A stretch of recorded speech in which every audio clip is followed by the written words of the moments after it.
Mabilis naman itong dinakma nang nooy nakangising si Mang Conrado, si Mang Gustavo. At kanya pa itong iniangat at isinisigaw nitong panalo ang kanyang kasilihin. At nang suriin ng tatlong sila Mang Tonyo, Mang Alfredo at Mang Eliazar ang kanilang panabong na hiraw, ay tadtad na ito ng tama ng tari sa iba't ibang parte ng kanyang katawan. Mga malalalim na tusok ng tari. Dismayado ang kaawa-awang tatlo. Dahilan upang napansin kong parang naawa at nalungkot itong si Itay Cano sa kanila. Dahil nga para kay Itay, kabilang ang mga ito sa mga mabubuting mga sabungero, kagaya nila Mang Rufino at ng pinuno ng mga rebeldeng magsasabong na si Mang Mundoy. Ilang sandali pa'y idineklara na nga ng sentensyador na panalo ang kasilihing panabong nila Mang Gustavo. At nakita pa naming lahat sa kung papaano niya ibinaling ng dahan-dahan ang kanyang paningin sa kinatatayuan ni Itay Cano na nooy hawak nito ang aming malaginto. Ngumisi ito ng makahulugan kay Itay Cano na parang sinasabi ng kanyang mga matang ganoon din ang mangyayari sa aming malagintong panabong laban sa kanyang kasilihing panabong. Lumabas ito ng sabungan, pagkatapos ay lumapit sa aming direksyon sa mismong tapat ni Itay Cano at nagsabing, "Cano, sa susunod na linggo ba'y makakaasa akong magkikita tayong muli dito sa inyong sabungan? Dala ang inyong panabong at itong aking kasilihing panabong. Nakita mo naman siguro o ninyong lahat kung papaano siya makipaglaro, ha? Sa sinabi niyang yun, kay Itay Cano ay si Malaging Tuna ang kumumbinsi kay Itay upang si Itay ay pumayag sa nais niyang mangyari sa paraang muli nitong tinukatuka ng tatlong magkakasunod-sunod ang hinlalaking daliri ni Itay, kung kaya't, "Gustavo, bilang isang sabongerong katulad mo, ay hinding-hindi kita kayang hindian. Sige, sa susunod na linggo ay nakahanda na akong itapat sa inyong kasilihing panabong itong aming malagintong kasalukuyang nasa aking mga kamay ngayon." Sagot ni Itay sa kanya. Pagkatapos ay ngumisi muna ang mga ito bago tumalikod sa aming mismong sabungan at dala ng kanyang isang kadugo o bataan ang wala ng buhay na hiraw.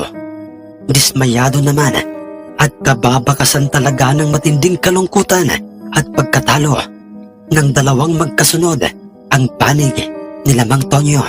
Lumapit din ang mga ito kay Itay at pagkatapos ay, "Cano, sa susunod na linggo babalik kami dito sa inyong sabungan upang matunghayan muli ang magaganap na banggaan ng inyong malagintong panabong sa panabong ni Gustavo at upang magbigay ng suporta sa inyong grupo, sa inyo kami o sa panabong mo, Cano, nakahandang pumusta." Ang masayang pagkakasabi ni Mang Alfredo kay Itay na siya namang pagtango-tango nila Mang Eliazar at Mang Tonyo nang bigla na lamang na, "Teka lamang, Tonyo, Alfredo, Eliazar, bakit hindi muna kayo sumama sa amin sa tahanan nila Paring Cano upang mag-inuman tayo doon ng tuba, di ba? Di ba, Paring Cano, ha? Dinig pa naming sambit ni Mang Octavo ng mga sandaling yun. Samang-ayon naman sa kanya si Itay at ng mismong oras na yun ay masaya kaming magkakasamang muli pabalik sa aming tahanan at nadagdagan na ang aming grupo ng tatlo. Masaya namang kasama sila Mang Alfredo, lalong-lalo na nga itong si Mang Tonyo. May pagka-komedyante rin pala ito sa totoong buhay, dahilan upang mabilis nilang lahat na makagaanan ng loob ang tatlo. Hindi rin ang mga ito masilan pagdating sa alak na kanilang iinumin. Lalong-lalo na nga si Mang Tonyo. Dahil nang kami ay makarating sa aming mismong tahanan, ay pumuwesto kaagad sila upang mag-inuman.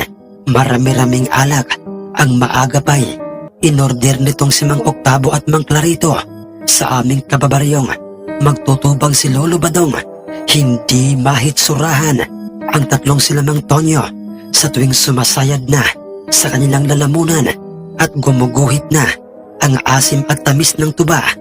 Pilit silang nakikisama dahil sa mabuting pagkataong nakita nila kay Itay Kano at maging sa kanyang mga kaibigan, samahang walang katulad. Kapansin-pansin lamang sa kanilang tatlo dahil parang hindi sila tumitikim ni kaunting karning bihag na ginataang muli ni Inay Estela. Naisip tuloy ni Itay na baka katulad niya at ng sabongerong may motyang si Mang Doroy, hindi nila ugaling kumain ng kanilang sariling alagang manok. Lalong-lalo na nga kung ito'y isa ng talunan o isa ng bihag, dahilan upang napagpasyahan na nga ni Itay Kano na utusan kaming tatlong magkakapatid na pumuntang dalampasigan upang mag-abang ng aming mga kababaryong mga mangingisda upang bumili ng sariwa at bagong huling isda. Sumakto namang nakasalubong naming tatlo sa daan itong si Mang Daniel, isang mangingisda sa aming baryo noon. Pauwi na ito at may dala itong 4 na malalaking isdang lumot at kasalukuyang makikitang nakalagay sa kanyang pabilog na lambat. Mabilis namin siyang kinausap at sinabi namin sa kanyang baka maaari kaming bumili ng kanyang huling isda kahit 1 piraso lamang. At nang malaman niyang nag-iinuman ang mga kaibigan ni Itay sa aming mismong tahanay, ay 2 pirasong malalaking isdang lumot ang kanyang kusang loob na ibinigay sa amin. Pilit naming ibinigay sa kanya ang aming perang pambayad. Ngunit tumanggi ito at sinabi niyang, "Ayos lang yon, Fidel, mga iho. Isa rin kasi akong mamumusta at makailang beses na akong nanalo. Dahil sa malagintong panabong niyo ako palaging pumupusta. Hehehehe. At ngayong araw lamang ako lumiban na dumalo ng sabong.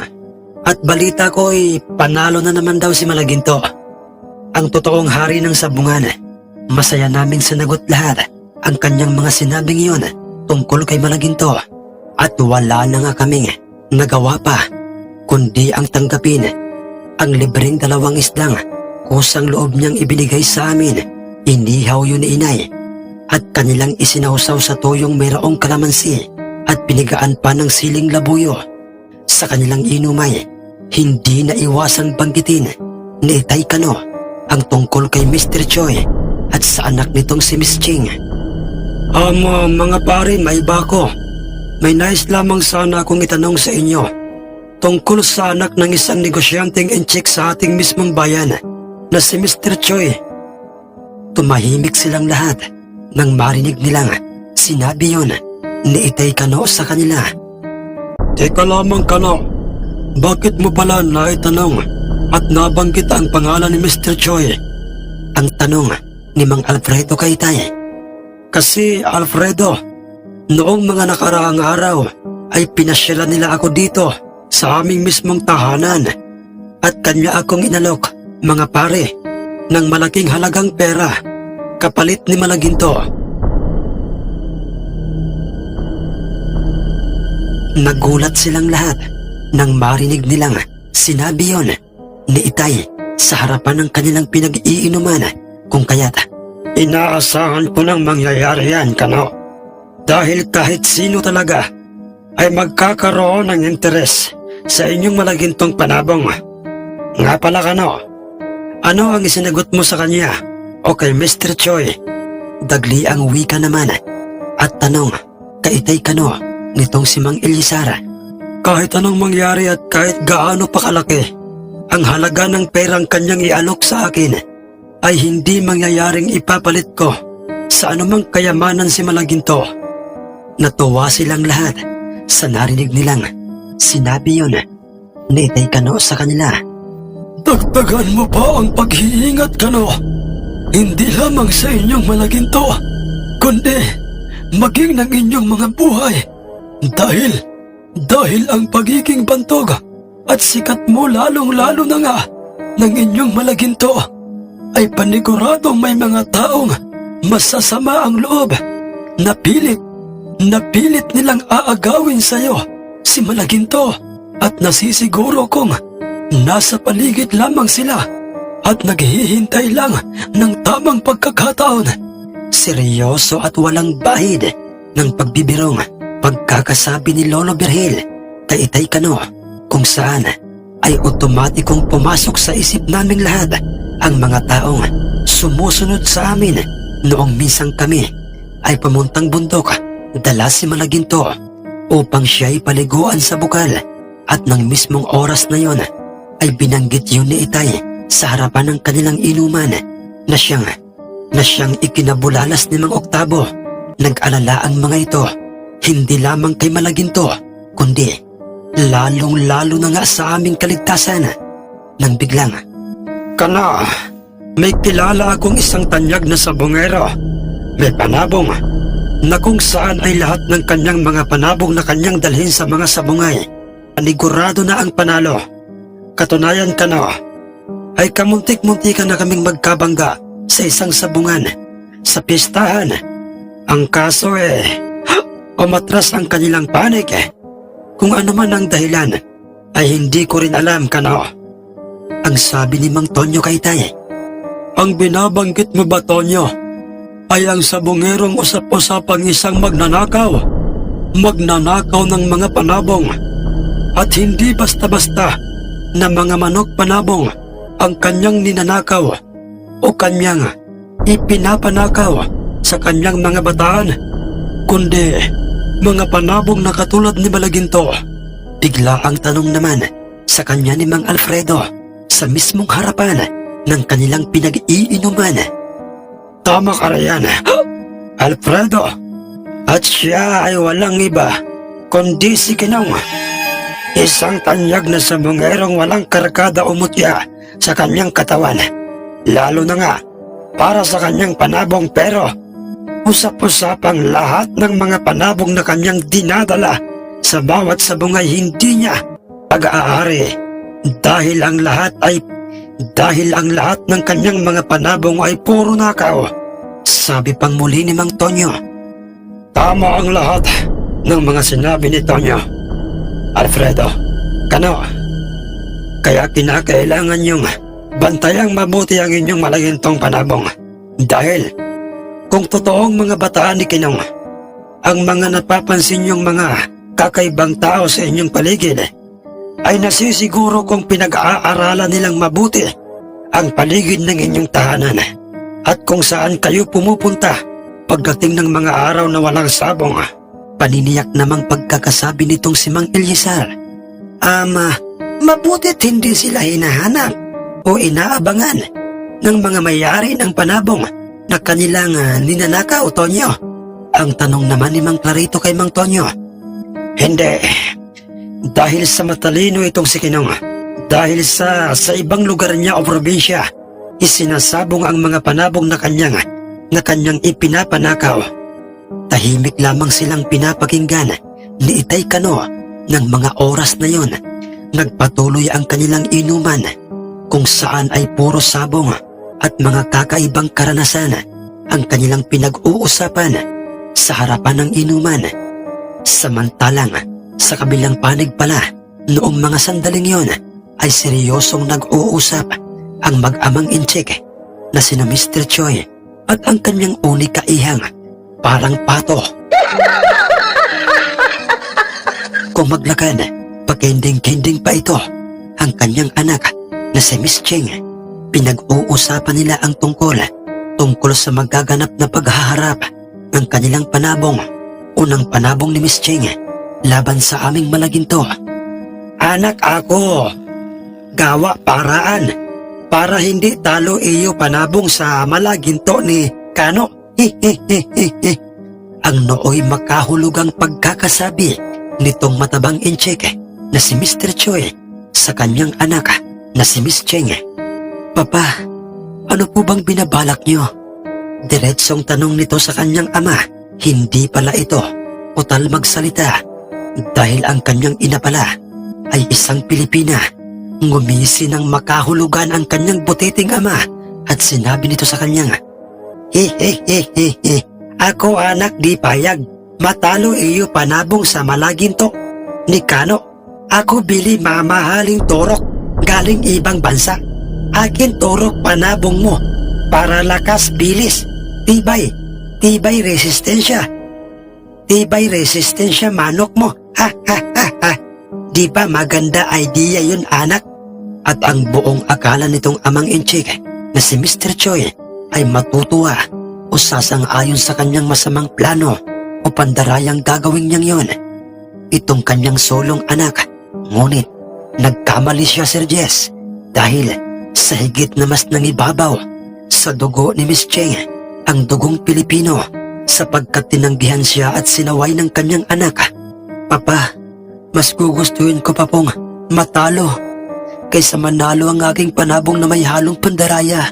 Kaya naman, Papa, pakiusap po, huwag na po ninyong gawin pa o ituloy pa yung masamang plano nyo.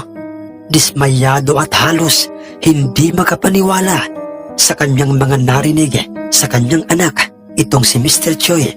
Okay, anak. Ikaw masusunod. Ako alala lang sa'yo.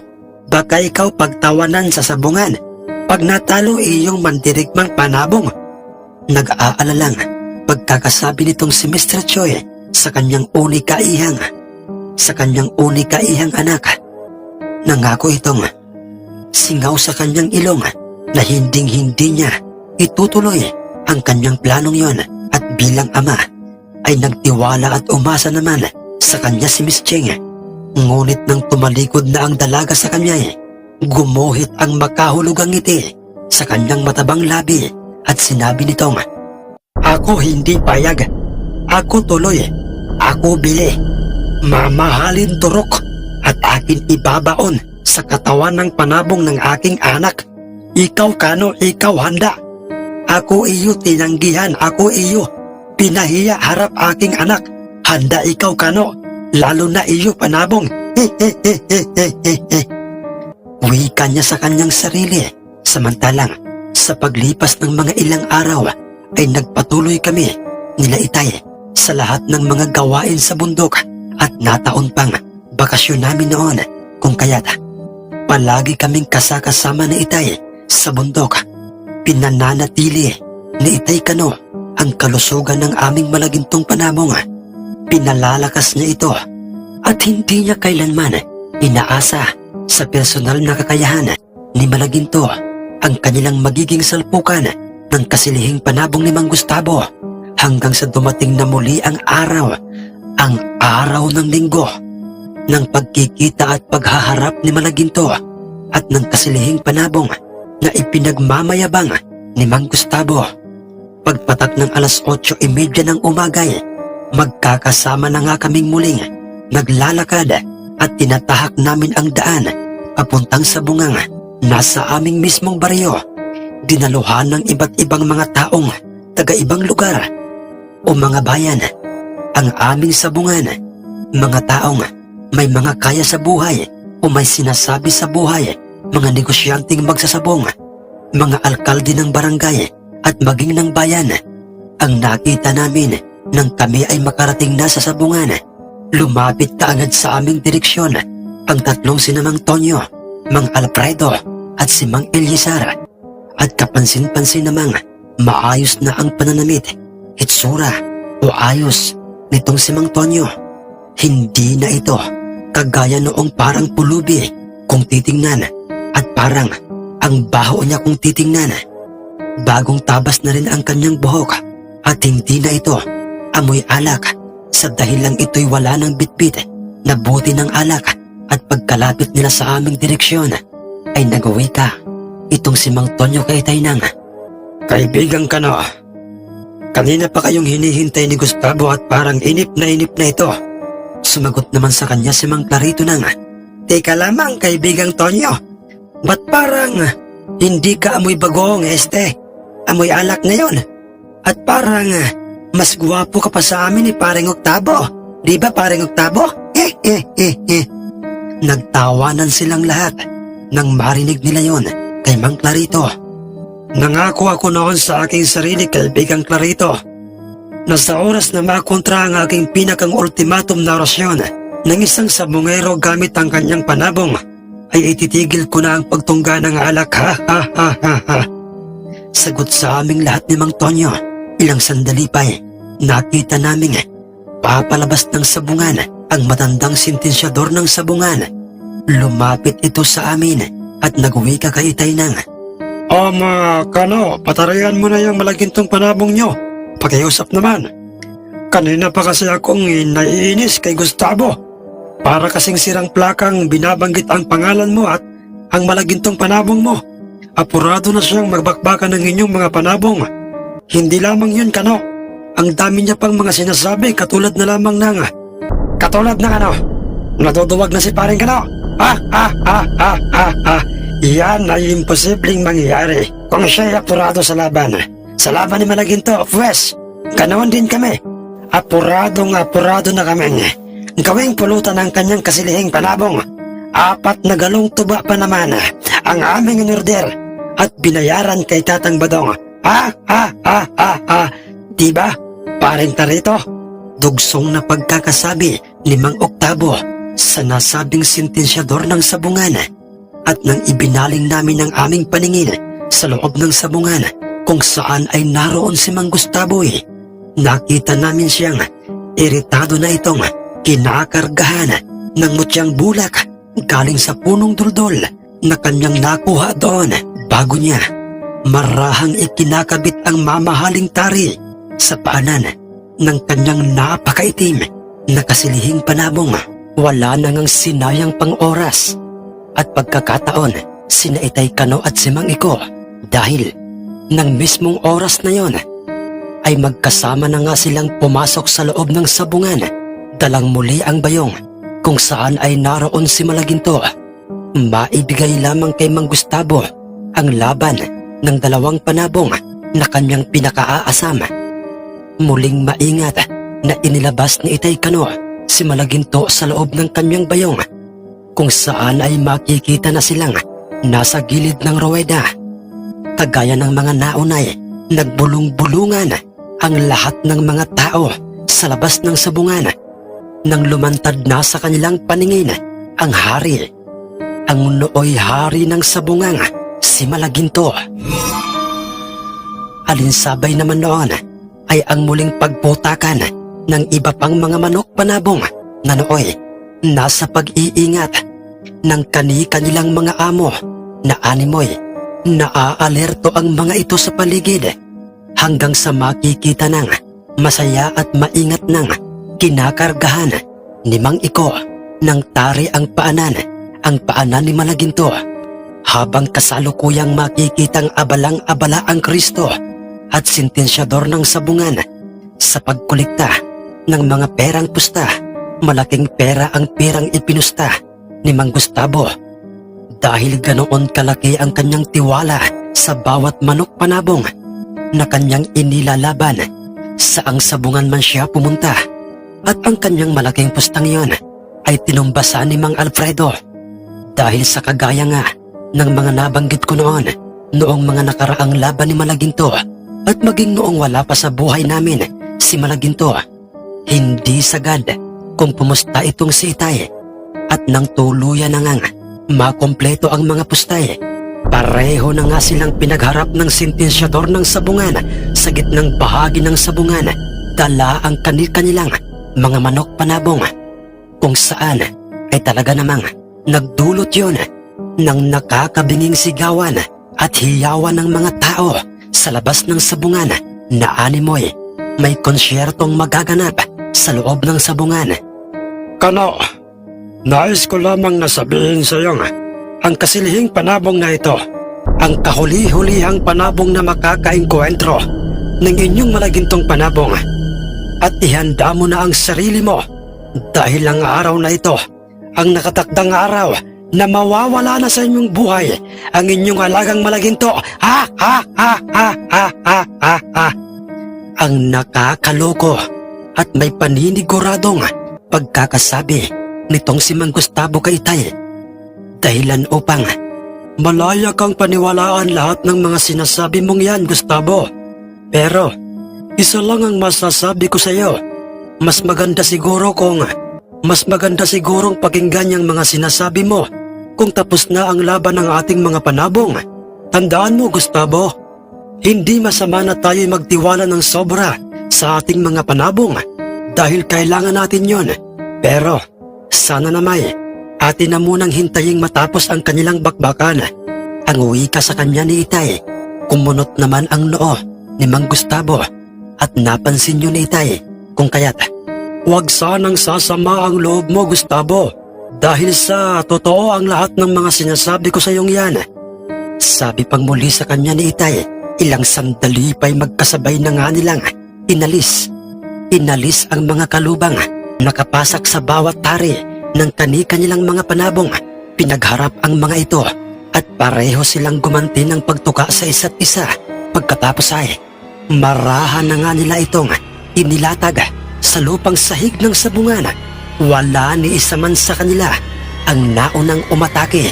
Sa halip ay pareho nilang pinakikiramdaman ang bawat isa sa kanila.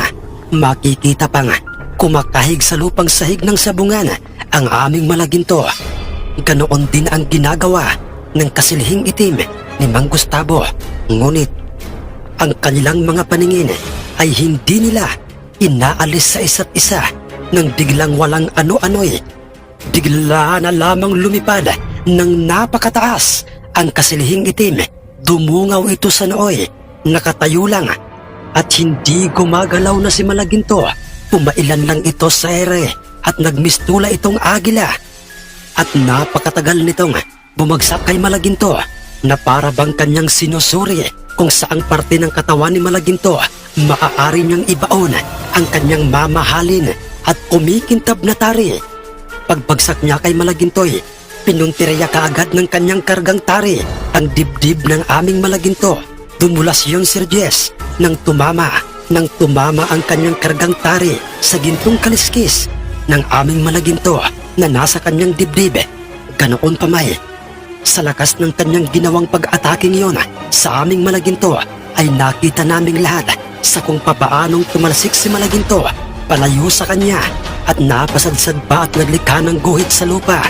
Ang mga bumaong kuko doon ni Malaginto. Muling hinarap ng kasilhin si Malaginto at muli niya itong inatake. Pinalo niya ng pinalo si Malaginto ng sunod-sunod. Subalit ng sandaling yun ay gumanti na sa kanya ng pagpalo si Malaginto. Pambihirang bilis at lakas ng pag-atake at pagpalo. Ng pag-atake at pagpalo ng kargang tari ni Malaginto, ang kanyang ipinagkaloob sa kasilihing panabong. 3 palo ang nakita naming sunod-sunod na tumama at bumaon sa katawan ng kasilihin. At kitang-kita naming lahat kung papaano yon bumaon sa katawan ng kasilihing panabong, dahilan upang kumalat na sa loob ng sabungan ang kanyang mga balahibo. Ngunit katakatakang mahahalatang parang ni hindi man lang nang hina o nasaktan ang kasilihing panabong, na kung ito'y titingnan ay para bang mas lalo pa itong lumakas at bumilis, na kung siya'y ilalaraway parang wala itong tinamong saksak galing sa kargang tari ni Malaginto. Hindi niya iniinda at mas lalong hindi ito takikitaan ng takot at pagkaduwag sa laban, at ang katawan nito'y nagmistulang kasing kaan at kasing lambot ng bulak galing sa punong duldol. Ha ha ha ha ha ha ha ha ha. Ayan na, nagsisimula ng magkabisa ang mutyang galing sa bunga o bulak ng punong duldol sa katawan ng aking panabong. Kaya, sige pa, atakihin pa at paluin pa ng inyong Malagintong panabong ang aking kasilihin kano. Ha ha ha ha ha ha ha ha. Dinig ni Itay na pagkakasabi sa kanya ng nooy. Masayang-masayang si Mang Gustavo. Manghang-mangha kaming lahat sa kakaibang kasilihing panabong ni Mang Gustavo. At mag-umpisa na namang mabuo sa aming isipan ang takot at kaba para kay Malaginto. Maging si Itay ay banaag na rin ng matinding pagtataka at pag-aalala para kay Malaginto. Ganoon din si Malaginto, maging ito may para siyang makikitang nagtataka rin sa kasilihing kanyang kaharap. Bumuelong muli ang kasilihing panabong at muli itong umatake kay Malaginto. Matapos itong patalsikin at binigwasan ng isang malakas na palo ni Malaginto, sa kanyang katawan. Hindi na siya hinintay pa ni Malaginto na tuluyang makalapit sa kanya dahil sa mabilis niya itong sinalubong sa ere at muli niya itong pinigwasan ng sunod-sunod na palo. Ngunit walang nangyari, Sir Jess, dahil talagang parang hindi nasusugatan ang katawan ng kasilihing panabong. Bumabaon, oo, ang kanyang tari sa kanyang katawan, pero ni kaunting patak ng dugo ay walang inilalabas ang katawan ng kasilihin. Pumailalim ang kasilihin kay Malaginto nang sila'y bumagsak sa sahig ng sabungan. At kitang-kita naming lahat kung papaano nito pasimpleng itutusok sana sa katawan o sa kilikili ni Malaginto ang kanyang kargang tari. Ngunit dumulas lang ang kanyang kargang taring yon. Bigla na lamang siyang pinalo sa ulo ng aming alagang Malaginto. Ngunit sumablay si Malaginto, Sir Jess. Hindi niya tinamaan sa ulo ang kasilihing panabong. Dahil sa aming mga nasasaksihan yon ay tuluyan na ngang nilukob at pinagharian ng takot ang aming pagkatao. Natatakot kami na baka mapaano si Malaginto. Ngunit kalmadong-kalmado lamang si Lolo Virgil at ni hindi ko man lang ito nakitang nagulat sa laban ni Malaginto at parang hindi siya nag-aalala para kay Malaginto. 3 sunod-sunod na mga malalakas at mabibigat na pagpalo ang pinakawala ni Malaginto sa kasilihing panabong. Sa lakas nooy, tumalasik na para bang ang gaan-gaan talaga ng katawan ng kasilihing panabong. Nagtatakang sinundan siya ng paningin ng aming Malaginto. Samantalang muling pumustura ang kasilihing panabong na parang aataking muli kay Malaginto. Matapos nitong mapigilan ang pagsadsad ng kanyang katawan sa lupang sahig ng sabungan, nananatili pa ring tuyo ang kanyang balahibo. Sinyalis na wala pa siyang tinamong tama ng tari galing sa aming Malaginto. At kagaya ni Malaginto'y hindi rin ito kababakasan ng matinding pagod. Hindi ito hinihingal na kagaya ng aming Malagintong panabong. Ha ha ha ha ha ha ha ha. Laos na yung inyong Malagintong panabong kano. Ha ha ha ha. Kayong lahat na mga pumusta sa Malagintong panabong na yan, huwag kayong kukurap dahil gusto kong masaksihan ninyong lahat kung papaano mapapahiya at kung papaanong malagutan ng hininga ang inyong ipinagmamalaking hari ng sabungan, ang hari ng sabungan na si Malaginto. Ha ha ha ha ha. Ang hambog na pagkakasabi ni Mang Gustavo sa lahat ng mga mamamustang pumusta at nagtiwala sa aming Malaginto, kung saan ay makikita na ang mga itong nakaawang na ang kanilang mga bibig na parabang sila ay nawawala na ng pag-aasang manalo si Malaginto. At parang ang iba sa kanila ay malapit ng maniwala sa mga kahambugan ni Mang Gustavo. Samantalang kabaliktaran naman yon sa mga hitsura ng lahat ng mga mamamustang pumusta sa kasilihing panabong dahil sa nagbubunyi na at nagsisigawan na ang mga ito. Huwag kayong maniwala sa mga kasinungalingan at walang katotohanang mga salitang binibitawan ni Gustavo. Dinig naming lahat na bigla ang wika ni Lolo Virgil. Kung kaya't, bakit niyo po nasabi yan, Lolo Virgil?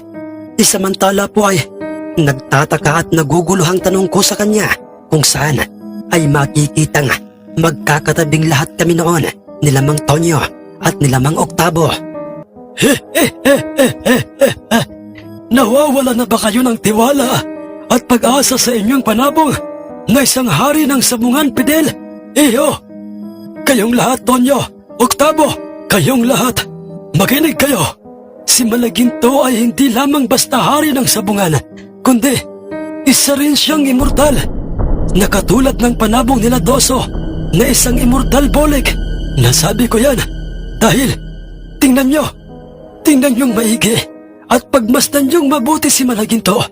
Binabasa niya ang kilos o pag-atake ng kasilihing panabong.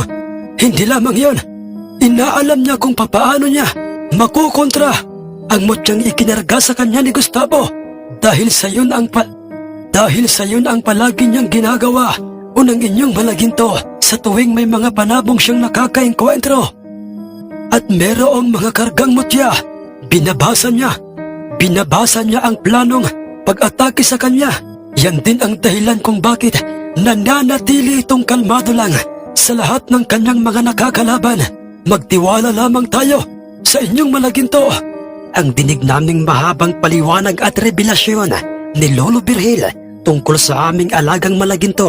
Malaki ang naitulong noon sa aming lahat dahil sa kahit papaano'y bahagyang humupa at kalaunay nawala na ang takot at pag-aalalang na kanina lang ay lumulukob sa aming katauhan hanggang sa ilang sandali pa'y pagkatapos na magpalitan ng pagpalo sa ere ng dalawang sinamalaginto at ng kasilihing itim ay magkahiwalay silang bumagsak sa sahig ng sabungan.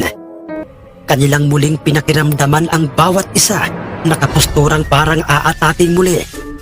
Ang hindi hinihingal na kasilihing panabong kung saan ay nangalat na sa paligid o sa loob ng sabungan ang kanyang paiitim na mga balahibo. Samantalang si Malagintoy nakatayong brusko, hindi gumagalaw.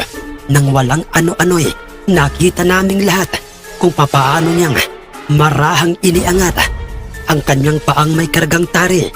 Kasunod ay marahan niya itong iniuunat at pagkatapos ay nakita ko at nakita naming lahat ng mga tao sa labas ng sabungan, maging ni Mang Gustavo, kung papaanong marahang tinuka-tuka ng aming malagintong panabong.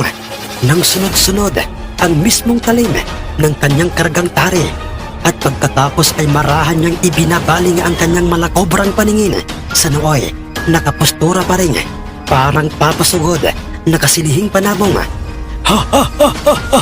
Huwag kayong kukurap! Pagmasdan nyo kung papaanong patumbahin ni Malaginto ang kasilihing itim na yan na pag-aari ng hambog na si Gustavo. Ha ha ha ha ha! Bigla ang pagkakasabi ni Lolo Virgil nang bigla na lamang na umangat na naman ang dalawang mga paa ni Malaginto sa lupang kanyang kinatatayuan. Sunod-sunod nitong ipinapagaspas ang nooy. Ang nooy makikitang nakabukang tigmagkabilang kumikintab at malalapad na dalawang pakpak ni Malaginto. Bigla na lamang itong lumipad, papalapit sa kanyang katunggaling kasilihin.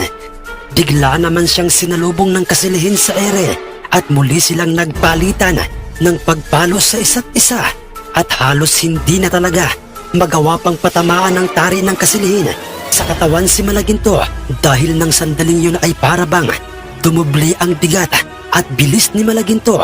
Bigla na lamang na nangulilat sa laban ang kasilihin ni Mang Gustavo at habang ang dalawang panabong ay nagsasalpukan sa ere ay siya namang makikitang pagtulo ng laway nitong si Mang Gustavo at kung ito'y titingnan ay para na siyang si Commander Laway, yung nakabangga ng sabongerong may mutyang galing sa buto ng kasoy na si Mang Toro.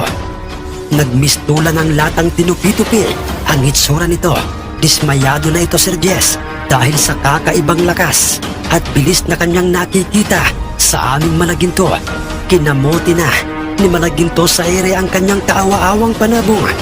Naunang bumagsak sa lupang sahig ng sabungan ang nooy brusko, ang hari at ang ating bidang si Malaginto. At iniwan niya sa ere ang nooy, kasilihing panabong na makikita pa ring pumapalo habang ito'y makikitang pababa na ng pababa sa lupa.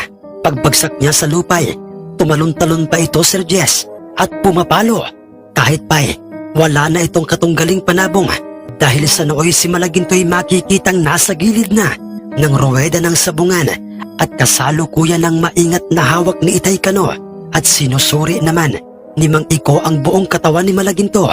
Ilang sandali pa'y tumigil na rin ang kasilihing panabong sa kanyang ginagawang pagpalo at pagtalon-talon. Bigla na lamang itong bumulagta sa sahig ng sabungan. Bumubulwak na ang kanyang dugo sa kanyang nakabukang tuka. Naghihingalo na ito, Sir Jess, at malapit ng matudas. At nang suriin ito ng sentensyador at ng nooy, iritadong si Mang Gustavo ay doon nila Napag-alamang bulag na ang kasilihing panabong dahil sa tusok ng taring galing kay Malaginto at bumaon yon sa kanyang kabilang mata. Halos madurog din ang kanyang bungo sa lakas ng palo ng aming Malaginto sa kanya. Hindi lamang yon, Sir Jess. Tagtad ito ng tusok ng tari sa kanyang katawan at ang kanyang tari sa kanyang paanan ay halos matanggal na sa kanyang paa dahil winasak yun ni Malaginto gamit lamang ang kanyang kakaibang lakas. Kakaibang saya ang Noy nararamdaman naming lahat, lalo na't idiniklara na naman ng sentensyador ng sabungan na panalo na naman si Malaginto.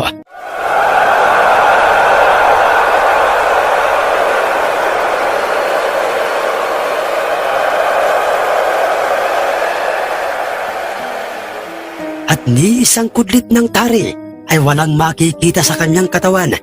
Maging mga balahibo nito'y walang makikitang pagala-gala sa loob ng sabungan. Imposible ito, animal ka!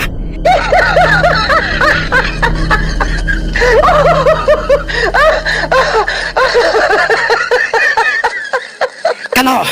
Anong klaseng panabong bayang inyong Malaginto? Papaanong nasumpa? Papaano niyang nasumpa ang aking kargang mutya? Ha? Sumagot ka, animal ka, Kano? Dinig naming pagalit na pagkakasabi ni Mang Gustavo kay Itay. Sinagot naman siya ng mahinahon ni Itay at sinabi sa kanyang, Gustavo, sa maniwala ka't sa hindi, walang kakaiba sa aming panabong. Wala kaming ikinakargang mutya sa kanya. Binusog lang namin ito ng tamang pagkukondisyon, iniingatan at inaalagaang mabuti. Higit sa lahat, Gustavo, hindi namin siya kailanman sinasalbahe. Sagot sa kanya ni Itay nang sila ay nasa labas na ng sabungan. Tama si Kano, Gustavo. At saka wag ka sanang magagalit dahil lahat ng mga tangang mutya ng isang sabongero ay may katapusan o hangganan. Hindi habang buhay ang bisa ng isang mutya, lalo na kung ito'y iyong ipagkalat. Higit sa lahat, ginamit mo ng sobra-sobra. Yan ang nakikita kong dahilan kung bakit natalo ang panabong mo laban kay Malaginto at napawalang bisa pa ang mutyang sinasabi mong nakuha mo sa punong duldul. Napag-alaman kasi namin ikaw rin ang nagkakalat ng kwento tungkol sa kung papaano mo nakuha ang mutyang nasa sayo ngayon.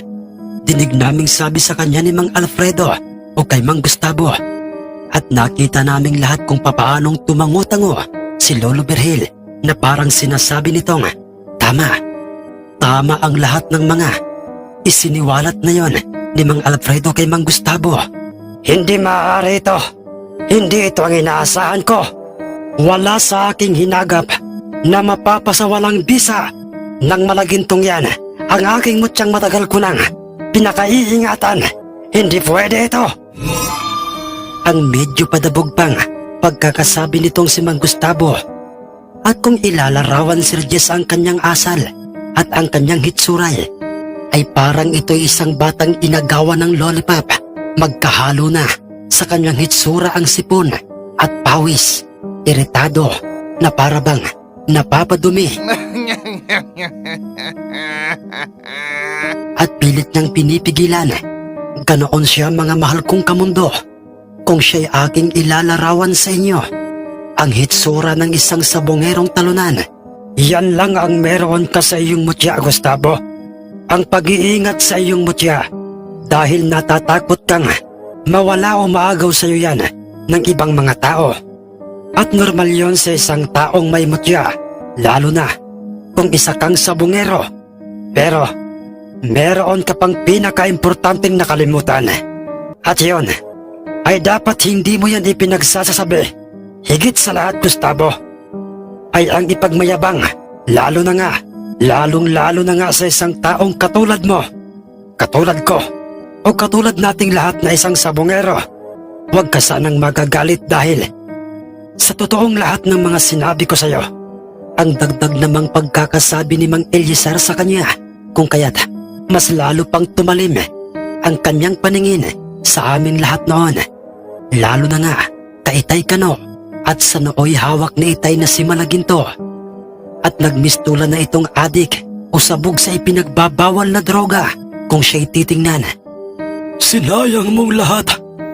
Lahat ng mga swerteng ibinigay sa'yo ng mutyang yan, iho. Gustavo, nakalimutan mo nang yumuko sa lupa dahil sa ikaw ay nasa itaas na o nasa rurok na ng tagumpay. Hindi ka na kontento, iho, sa kung anong meron ka. Nagmalabis ka sa iyong kapwa o sa madaling salitay, ginamit mo sa hindi magandang pamamaraan ang iyong mutya. Alinsabay pa ng pagbabago ng iyong hitsura, ng iyong pag-uugali. Ang dugsong naman na pagkakasabi ni Lolo Virgil. Ngunit, hindi ako papayag na hindi ako makaganti sa iyo, Kano.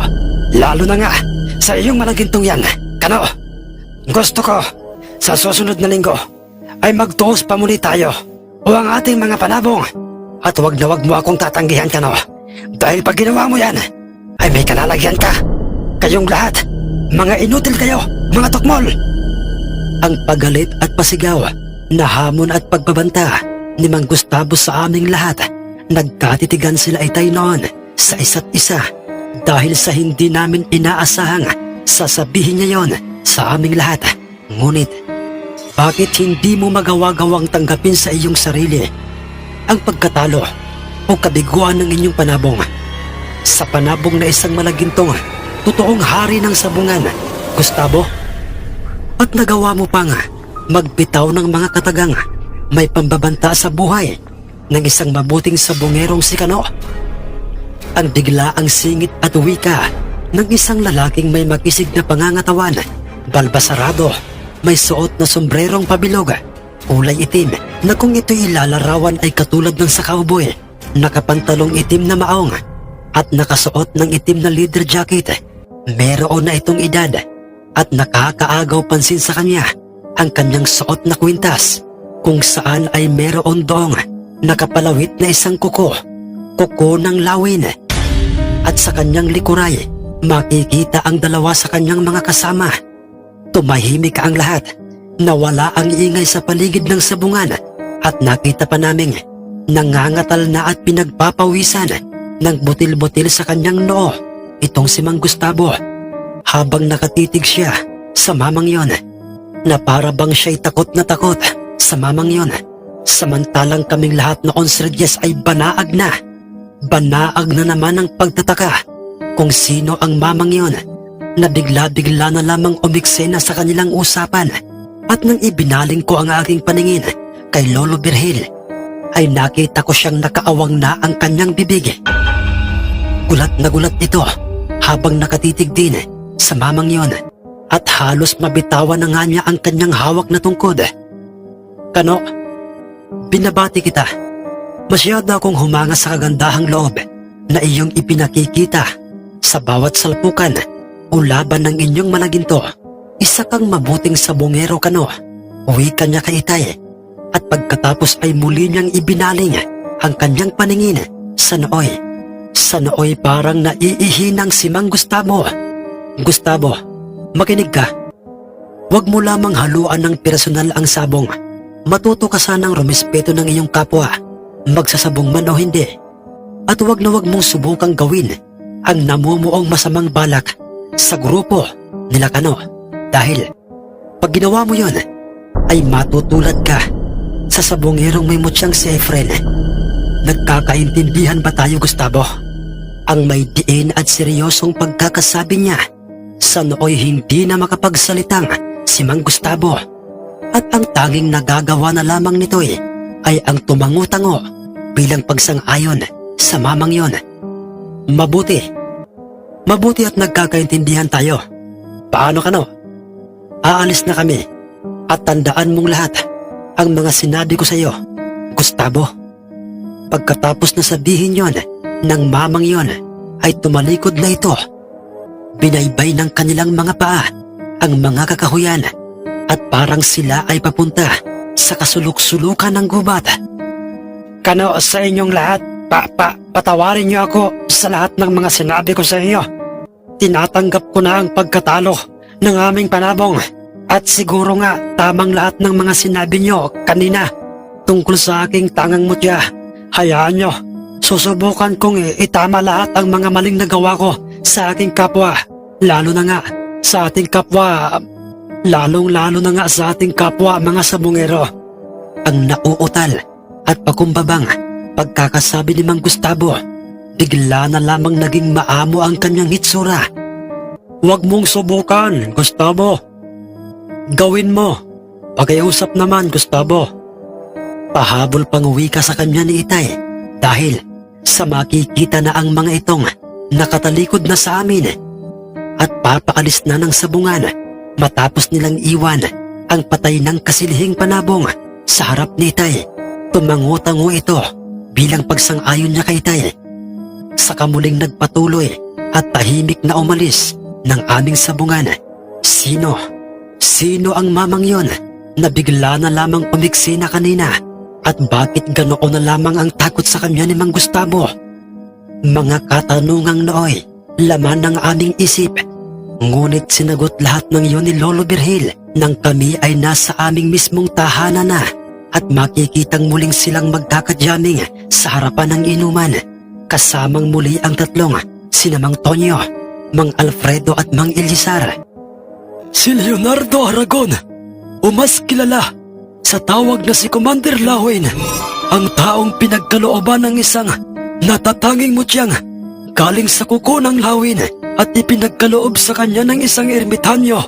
Kano, mga iho, hindi ko akalaing sa bawat laban pala ng inyong malakintoy, naroon siya at hindi natin napapansin. Manghang pagkakasabi ni Lolo Virgil habang makikita itong hawak niya ang baso ng Nescafe na may lamang tuba. Tama po kayo riyan, Tatang Virgil. Dahil nang makita ko ang kanyang kwintas ay otomatikong pumasok sa isip kong siya si Commander Lawin, ang pinuno ng lahat ng mga rebeldeng siyang nagsisilbing tagahatol sa lahat ng mga taong may masasamang loob. Kabilang na nga doon ay si Efren, ang isang sabongerong naging mapagmataas, walang galang, magmula nang mapasa kanya ang mutyang galing sa gabi. Ang dinig naming sabi ni Itay, at natitiyak ko kaibigan ka no, nakilala siya ni Gustavo. Dahil nakita naman nating lahat kung papaano siya nagkulay suka. Dahil sa alam niyang mayroon siyang kalalagyan sa kamay ni Commander Lawin. Ang sabi naman ni Mang Alfredo sa harapan ng kanilang inuman, kung saan ay makikita namang panay na ang pagmuya at pagngata-ngata ng ginataang kasilihing bihag, ang dalawang sina Mang Octavo at Mang Clarito. Pawisan na ang noo ng dalawa, marahil ay dahil sa nagkabisa na ang siling kanilang dinurog sa ginataang kasilihing itim ni Mang Gustavo.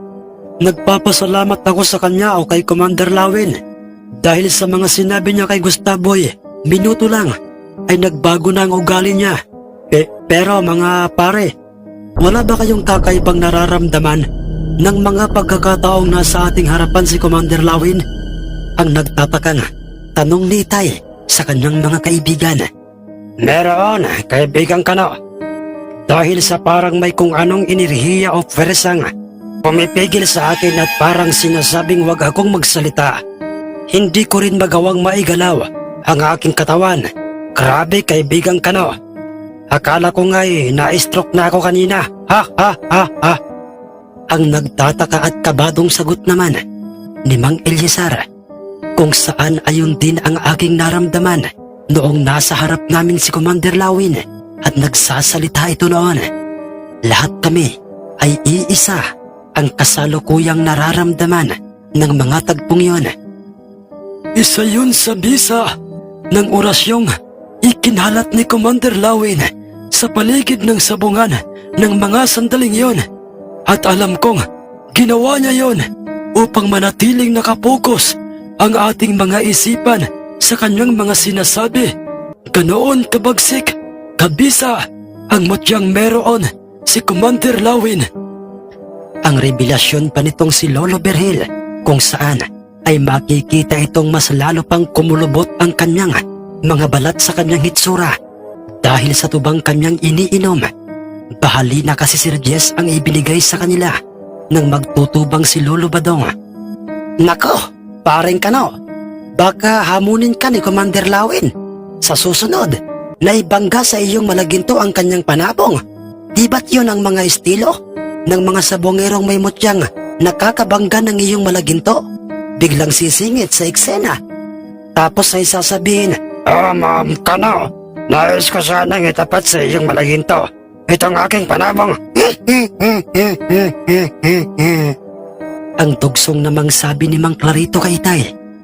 Ngunit, hindi, parang Clarito. Ibang commander yung binabanggit mo eh. Baka si Commander Lawa yun, yung bang nakabangga ni Doro na isang sabongerong may mutyang galing sa buto ng kasoy. Ha ha ha ha ha ha. Nagtawanan silang lahat nang marinig nilang sinabi yun ni Mang Octavo kay Mang Clarito. Tama! Tama si Octavo, Clarito. Dahil ang pagkakalam ko hindi sabongero itong si Commander Lawin. Isa itong pinuno ng mga rebeldeng may prinsipyo o paninindigan. Uwi ka pang muli ni Lolo Berhil, muli na namang napuno ng mga masasayang tagpo at tawanan, kwentuhan ang kanilang inuman ng mga oras na yon. Nang bigla na lamang kumahol ang aming nag-iisang asong nakatali na nagngangalang si Tagpi. Nakaharap ito sa pintuan ng aming bakod at nakita naming lahat ang papalapit sa aming pintuang bakod na si Namang Orlando, si Mr. Choi at ang kanyang pato, o ni Kaihang, pakinding-kinding na si Ma'am Ching.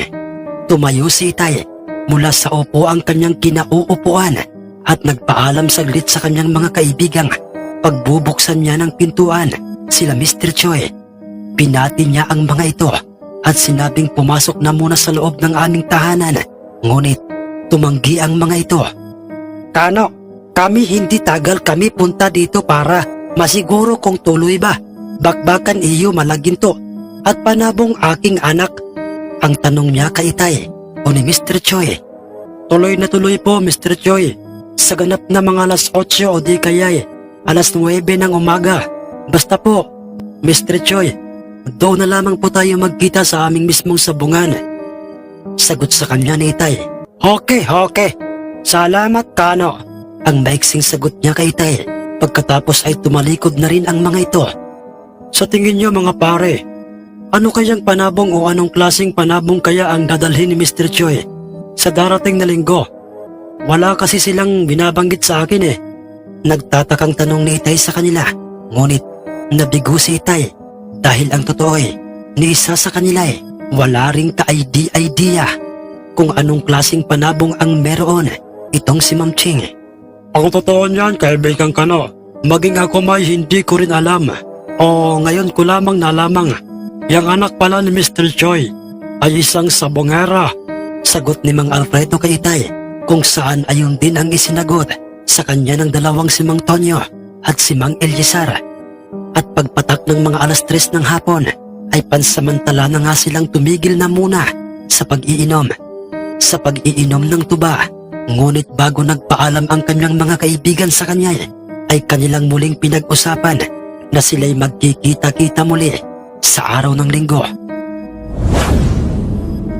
At katulad ng palaging inaasahan, sa tuwing araw na walang laban si Malagintoy, ay palaging abala itong si Itay sa aming bundok. Kasama kaming tatlong magkakapatid, hindi namin pinababaya ang nag-iisa sa bundok si Itay. Dahil sa ang aming inaalalay, baka bigla na lamang magpakita sa kanya ang mga taong alam naming may masamang pakay sa aming Malaginto. Nag-aalala kaming baka saktan nila si Itay. Mga anak, pagkatapos ng laban ni Malaginto sa panabong nila Mr. Choi, ay magkakasama tayong lahat na pupuntang bayan. Napag-usapan na namin yan ng inay niyo. Natuwa kaming magkakapatid nang marinig naming sinabi yon ni Itay Kano sa aming lahat habang kami ay magkakasamang paahon o papunta sa aming bundok. Dahil sa alam naming katulad ng nooy, palagi naming ginagawa noong wala pa sa aming buhay si Malagintoy, ipinapasyal kami ni Itay sa aming mismong bayan at pagkatapos naming magsimba at magpasalamat sa dakilang lumikha, at sa lahat ng mga tulong at paggabay niya sa aming pamilya. Kaya lang, Itay, sino po ang maiiwan at magbabantay sa ating bahay at maging sa ating mga panabong, lalong-lalo na nga po kay Malaginto? Ang tanong ni Ramon kay Itay. Kakausapin ko si paring Octavo at si paring Clarito. Pakikiusapan ko sila mga anak na silang dalawa na muna ang bahalang magbantay sa ating mga panabong. Ang sagot ni Itay. At nang sa aming tansay, malapit na kami sa kinapwefistuhan ng aming lukaray, na siguro'y may ilang agwat na lamang ang layo namin doon, ay bigla na lamang kaming nakarinig na sunod-sunod na kahul ng aso. Isa lang ang nasa isip namin noon, may tao sa aming mismong lukaran, dahilan upang mas lalo pa naming binilisan ang bawat paghakbang ng aming mga paa. Ilang sandali pa'y natatanaw na namin ang loob ng aming lukaran, at ganoon na lamang ang aming pagkagulat, Sir Jess, dahil sa meron kaming nakikitang isang matandang lalaki doon. Puting-puti na ang kanyang may kahabaang puting buhok, maging ang kanyang kilay, bigote at balbas ay kulay puti. Nakasuot ito ng itim na pantalong slacks. May hawak itong isang maputing manok, isang ugis. Nakatulad ng kulay ng kanyang buhok, at sa kanyang tabi ay ang isang asong kulay puti na maya't maya ang ginagawa nitong pagkahul. Samantalang sa kanyang parting likuran ay nakikita namin ang dalawang lalaking sa tingin ko'y kapareho ng aming mga edad. Nakangisi ang matanda sa aming direksyon habang hawak ng kanyang dalawang kamay ang isang tandang, isang panabong, isang manok na purong puti ang kulay, at kung tawagin ay ugis.